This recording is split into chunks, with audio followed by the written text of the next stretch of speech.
Adam. Tapi Hawa mengetahui itu, dan Hawa sempat challenging kepada ular loh. Jangan salah, Hawa masih punya standpoint bahwa ini nggak boleh. Nah pertanyaannya, kenapa sih kok Tuhan memberikan peraturan seperti itu? Padahal sebelumnya dia mengatakan apa?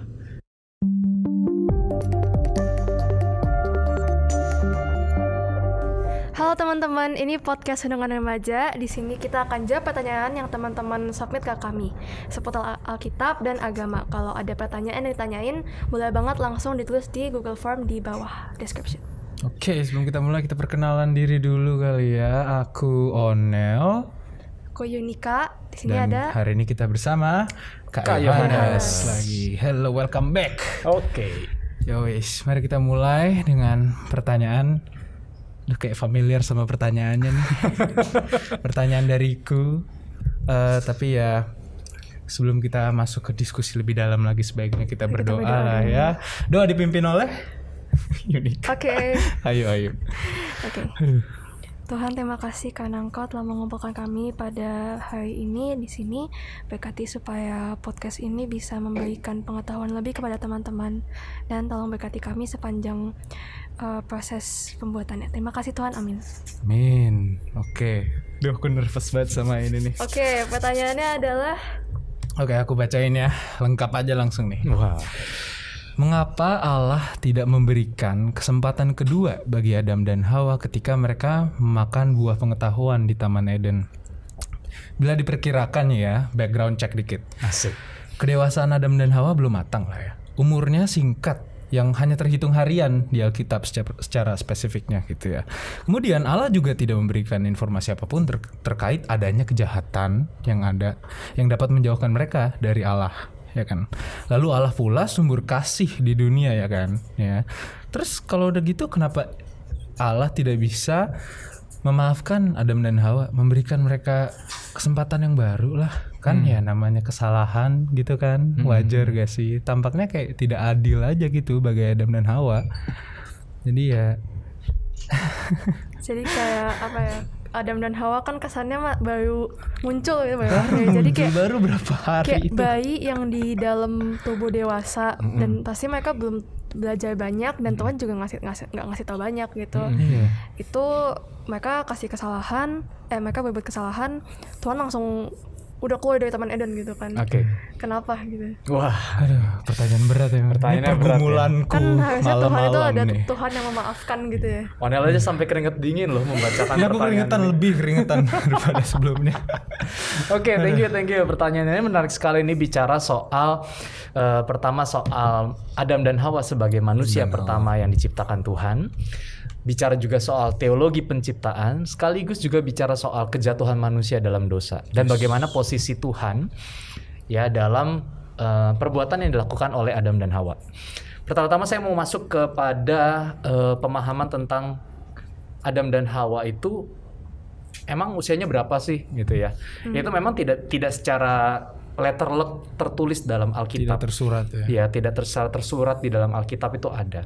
Cuma memang pendekatan yang bisa kita lakukan adalah melihat penulisan sejarah penciptaan itu seperti apa sih, gitu ya. Jadi teman-teman dan juga sobat-sobat remaja pemuda sekalian, kitab Kejadian itu adalah sebuah kitab yang merefleksikan bagaimana iman Israel terhadap Allah, gitu ya. Karena pada waktu itu ketika kitab ini ditulis, umat Israel itu berada dalam lingkungan masyarakat yang menyembah tuh pada ciptaan, pada tumbuhan, hewan dan segala macam. Lalu kemudian dari sumber-sumber para imam dan segala macam mencoba merefleksikan sewaktu penciptaan itu seperti apa sih. Makanya kalau kalian baca Kejadian 1 ya dengan Kejadian 2 itu seperti ada 2 episode yang berbeda. Beda, iya. Betul ya? Betul. Bener ya? Teman-teman juga baca gitu ya. Kejadian 1 itu bicara soal kronologi. Kayak Pancasila 1, 2, 3, 4, 5. Kejadian pasal 2 sampai seterusnya itu seperti satu cuplikan diambil, diperbesar, di zoom. Di situ lebih banyak narasinya, gitu. Karena memang ini dari 2 sumber yang berbeda tetapi saling melengkapi. Ya, yang satu namanya Toledot, itu riwayat pada mulanya, ya gitu-gitu ya 1 sampai 6. Jelas, bahkan sampai istirahat. Yang kedua, penciptaan manusia kita lihat nih Spesifiknya gitu gimana? kan. Gitu ya. Jadi memang kalau dari segi masa atau usia atau umur kita tidak tahu. Tetapi yang jelas ketika Adam diciptakan oleh Tuhan dengan perawakan yang sudah dewasa, itu dengan ada catatan penting bahwa mereka diciptakan dengan akal budi. That's why itu yang sebenarnya menjadi turning point menegaskan bahwa manusia di sini diberikan mandat khusus kan. Kalau misalnya kita baca di Kejadian pasal 1 ayat 25-26 bahwa beranak cuculah, penuhilah bumi, taklukkanlah gitu kan ya. Sebenarnya kan yang diminta oleh Tuhan memelihara. Mana mungkin seorang yang nggak tahu apa-apa disuruh melihara. Maka dari itu ditegaskan dalam penciptaan di Kejadian 1, mereka diciptakan dengan diberikan akal budi. Ya, Akal artinya budi itu kayak pengetahuannya gitu. pengetahuan akal, tapi perasaan juga. Oke. Ya, jadi akal, budi pekerti kan soal nilai, soal perasaan, bagaimana sikap gitu kan. Nah, itu satu. Jadi memang terkait karena mungkin apakah Abraham lagi, Adam ini masih prematur begitu ya. Saya pikir sih dari sisi itu mungkin tidak. Karena Tuhan sudah menegaskan mereka diberikan akal budi, lalu kemudian diberikan mandat oleh Tuhan, ya tugas untuk memelihara bumi, memelihara Taman Eden kala itu, begitu ya. Nah, yang tadi pertanyaan menarik justru adalah ketika dia berbuat salah, kok nggak ada pengampunan, seolah-olah begitu ya? Itu, Iya. itu Betul kan? titiknya tuh. Iya. Itu poinnya ya. Itu poin. Teman-teman coba nanti baca ya. Saya mungkin akan bacakan di Kejadian pasal 2. Kejadian pasal 2 ya betul ya, ketika Tuhan memberikan mandat kepada Adam. Jadi sebenarnya di Kejadian pasal 2 ayat 16, lalu Tuhan Allah memberi perintah ini kepada manusia. Semua pohon dalam taman ini boleh kau makan buahnya dengan bebas. Tapi pohon pengetahuan tentang yang baik dan yang jahat itu, janganlah kau makan buahnya, sebab pada hari engkau makannya pastilah engkau mati. Itu. Kira-kira ungkapan itu dikasih taunya ke siapa? Menurut teman-teman? Adam. Hawa. Adam apa Hawa? Atau dua-duanya atau satu doang? Nggak tahu. Ayo. Harusnya sih dua-duanya kalau misalnya Itu lebih. saat Hawa sudah tercipta atau belum? Maaf, saya tidak Iya. pandai. Sebenarnya itu sebelum Hawa Sebelum tercipta. Jadi yang mendapatkan mandat itu siapa? Adam. Oke ya, itu satu poinnya. Nah, lalu kemudian dari situ Allah menciptakan Hawa. Di pasal ketiga yang digoda siapa? Hawa. Tapi kalau kita lihat ketika Hawa digoda, Hawa tuh sempat berkata seperti ini kepada ular ketika menggoda Hawa. Lalu sahut perempuan itu kepada ular itu, buah-buah pohonan dalam taman ini boleh kami makan semuanya. Tapi tentang buah pohon yang ada di tengah-tengah taman, Allah berfirman, jangan kamu makan atau raba buah itu, nanti kamu akan mati. Berarti Hawa tahu nggak? Tahu. Dari mana Hawa tahu? Dari Adam. Dari Adam. Artinya seperaturan itu Hawa dan Adam saling mengetahui. Memang yang dikasih tahu secara langsung adalah si Adam. Tapi Hawa mengetahui itu. Dan Hawa sempat challenging kepada ular loh. Jangan salah. Hawa masih punya standpoint bahwa ini nggak boleh. Saya tahu ini nggak boleh. Tetapi ular begitu cerdiknya karena tahu yang dulu dikasih tahu pertama adalah si Adam. Gitu ya. Nah pertanyaannya kenapa sih kok Tuhan memberikan peraturan seperti itu? Padahal sebelumnya dia mengatakan apa? Semuanya. Tumbuh-tumbuhan, biji-bijian silakan kamu makan sepuasnya, sebebasnya kan begitu ya. Atau sok. Hayo lah hajar pisan gitu. Gitu kan ya. Nah, tapi kenapa? Karena ini sebuah di tengah kebebasan yang Tuhan berikan tetap ada kontrol dari Tuhan. Lewat apa? Lewat sebuah peraturan. Peraturannya cuma sederhana kan. Nggak boleh makan apalagi nggak boleh raba apalagi makan. Sederhana banget. Gitu kan. Sebenarnya dari peraturan ini kan sederhana banget. Yang Tuhan kehendaki itu apa? Tapi jangan lupa di samping peraturan itu ada kebebasan yang manusia dapatkan dari Tuhan. Free will. Mengelola bumi, ya kan? Makan makanan sepuasnya itu. Ya. Nah, jadi pada poin ini sebenarnya posisi Allah memberikan peraturan itu bukan dalam rangka mencobai manusia, tetapi menetapkan garis bahwa aku akan memberikan kamu kebebasan, tetapi ada sesuatu batasan yang harus kamu setiakan. Ada tapinya. Iya, ya. Jadi bebas tapi bertanggung jawab. Oke. Yaitu bebas bertanggung jawab apa? Yang tidak boleh ya nggak usah. Gitu. Nah, itu sebenarnya posisi Allah di situ ketika Dia memberikan peraturan. Bukan sekadar bahwa ya udah sana main nih gua kasih iseng nih ya gitu ya. Jadi bukan posisi seperti itu ya. Kan ada ya kita yang sengaja ngisengin teman kita gitu kan ya. Nggak seperti itu posisinya. Tapi gini, aku kasih kamu bebasan tapi tanggung jawabnya ini. Udah, that's it, simple. Gitu. Itu poinnya Allah dalam cerita Adam dan Hawa. Tapi persoalannya adalah ketika manusia jatuh dalam dosa. Kecerdikan ular itu membuat Hawa tergoda dengan perkataan apa sebenarnya?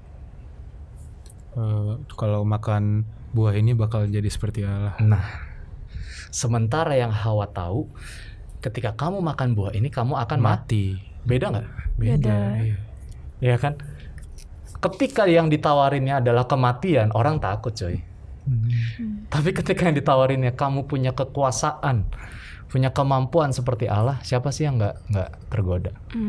Aku sih tergoda. Gitu ya. Jadi melihat ya perbedaannya di sini sebenarnya bukan pada peraturannya, tetapi tawaran godaan yang disampaikan kepada Hawa.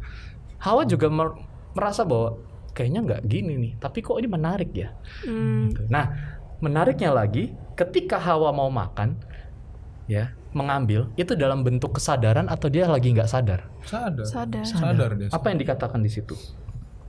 Perempuan itu melihat bahwa pohon itu baik untuk dimakan, sedap kelihatannya, menarik hati karena memberikan pengertian, lalu ia mengambil. Ini kan sebuah tindakan kesadaran. Artinya, ya, dalam posisi ini, ya, yang bergerak lebih luas atau lebih banyak dalam hal kejatuhan manusia itu manusia sendiri atau karena peraturan itu. Paham ya? Tuhan ngasih kok, bebas, saya bertanggung jawab, cuman nggak boleh ini doang. Tapi begitu dikasih tawaran yang lebih menggiurkan, apa yang dikatakan? Kompromi. Menarik ya. Menarik ini. Sedap dimakan ya. Memberikan pengertian ya. Wah, dia ambil. Nah, ketika ada makan, kira-kira gerakan yang sama muncul nggak? Dia tertarik dengan perkataannya Hawa, dia juga ngambil, dia juga makan. Dia sadar nggak? Sadar. Ya, jadi sebenarnya di sini posisinya adalah memang Tuhan memberikan peraturan kehendak yang di dalamnya adalah kehendak Tuhan.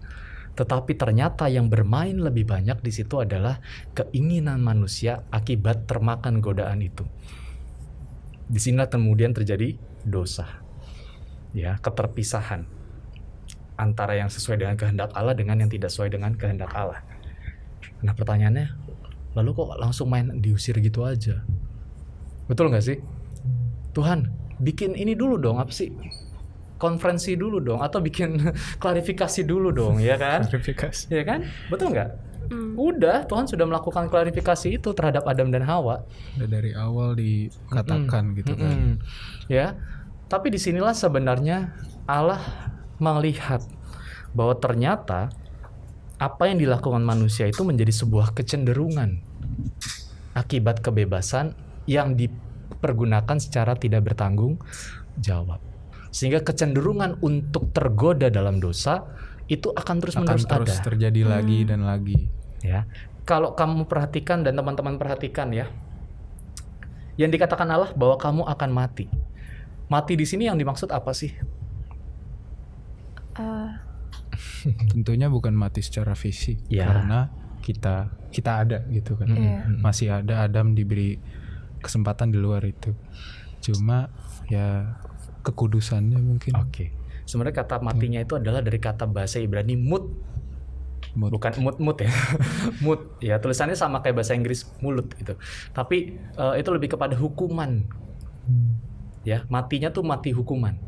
Karena hukuman. Jadi jelas bahwa kamu melanggar ini kamu mendapat hukuman. Sebab akibat kausalitas konsekuensi.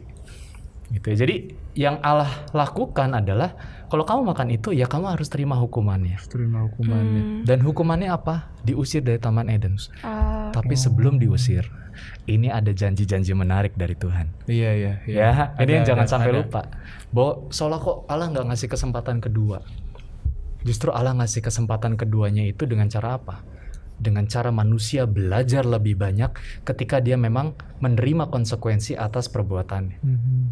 Nah, di sini sebenarnya cara Allah mengampuni itu bukan sekedar aku minta maaf ya aku maafin. Allah mengampuni, tapi Allah juga pengen manusia belajar atas konsekuensinya. Gitu. Makanya yang dikatakan apa? Adam akan bersusah payah berjuang, mencari itu. Hawa akan sakit bersalin. Sakit dalam bersalin. Ya kan, ular akan susah lah pokoknya. ya gitu ya. Tapi ada janji yang menarik juga bahwa ular itu akan diremukkan kepalanya dari Keturunan dari perempuan. Iya. Ini kan sebuah janji bahwa kuasa godaan maut itu, godaan iblis itu, yang jahat itu akan diremukkan. Begitu ya. Ini yang namanya janji induk itu, janji keselamatan. Jadi pengampunan Allah bukan berarti nggak ada, tapi Allah memberikan manusia kesempatan untuk belajar atas konsekuensi yang dia lakukan. Karena Allah sudah memberikan, kamu bebas, tapi tanggung jawabnya ini. Kalau kamu memakannya, merabanya, ada hukuman. Kalau kamu nggak makan, ya nggak ada hukuman. Jadi kebebasan itu tetap ada nggak? Tetap ada. Tetap ada.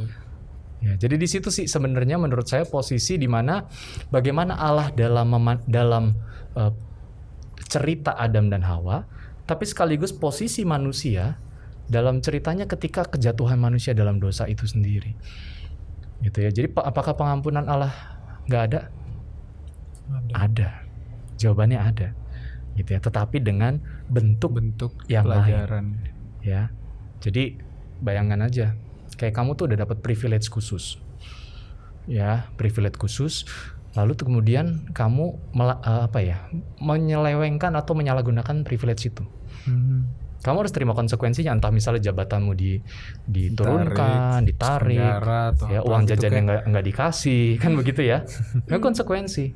Tapi apakah kemudian orang tua kita akan membenci dan mengusir kita gara-gara itu? Enggak. Cuman uang jajannya doang diambil kan. Ketika dia udah menyadari, uang jajan itu akan dikasih lagi. Ini contoh ya. Jadi pelajaran. Jadi pelajaran. Ya, jadi menurut saya itu sih jawaban dari pertanyaan Onel yang kayaknya udah nggak keringet dingin nih. Tenang sih, tapi masih panas aja gitu. Lebih tenang ya. Tenanglah, batinnya udah mengetahui bahwa Allah bukannya nggak kenal kasih atau sadis dalam hukumannya, enggak. Tapi mungkin emang awalnya sih yang aku nggak lihat itu, yaitu pelajaran yang Allah kasih itu namanya kesempatan yang Allah kasih itu dalam bentuk pelajaran. Ya emang susah sih, tapi itu gara-gara kita sendiri, ya kan? Ya, betul. Allah udah mendirikan A nih, udah mendirikan A dengan ada syarat dan ketentuan. Udah dikasih tahu kalau Udah dikasih tahu dari awal, ya kan?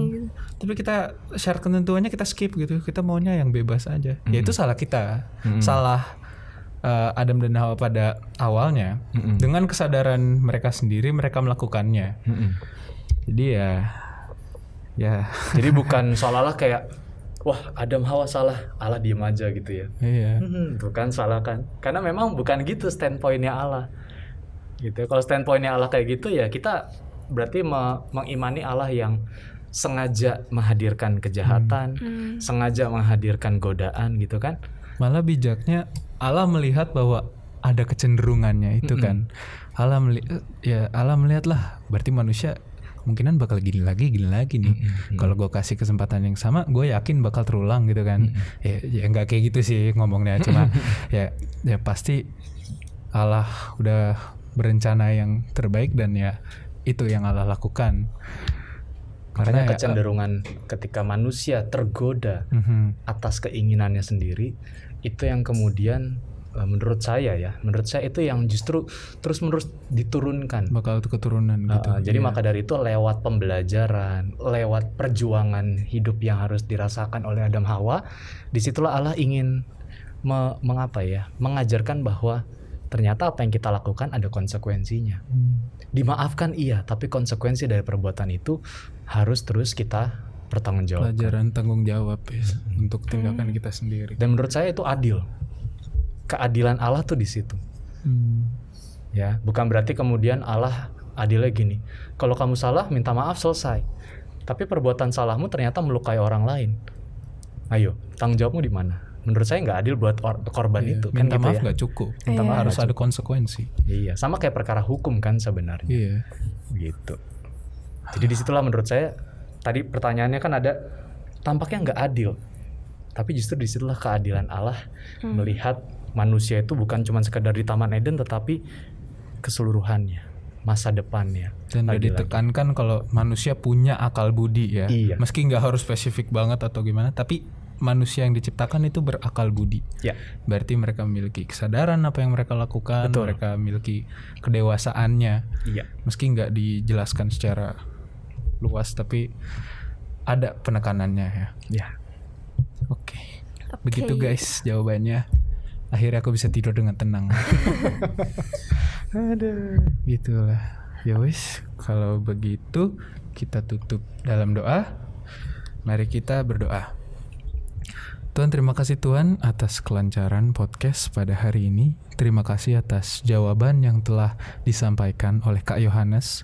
Semoga ini dapat membantu kami dalam menghidupi keseharian kami dengan penuh tanggung jawab atas tindakan-tindakan kita, karena kami tahu bahwa ada konsekuensi untuk segala hal yang kami lakukan ya Tuhan.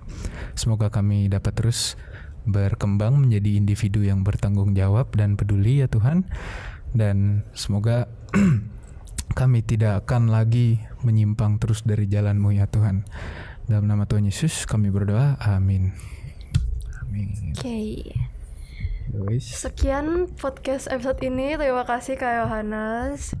Thank you. Mau ingetin lagi kalau teman-teman ada pertanyaan, boleh banget langsung ditulis di Google Form di description box. Oke, thank you. Thank you and bye-bye.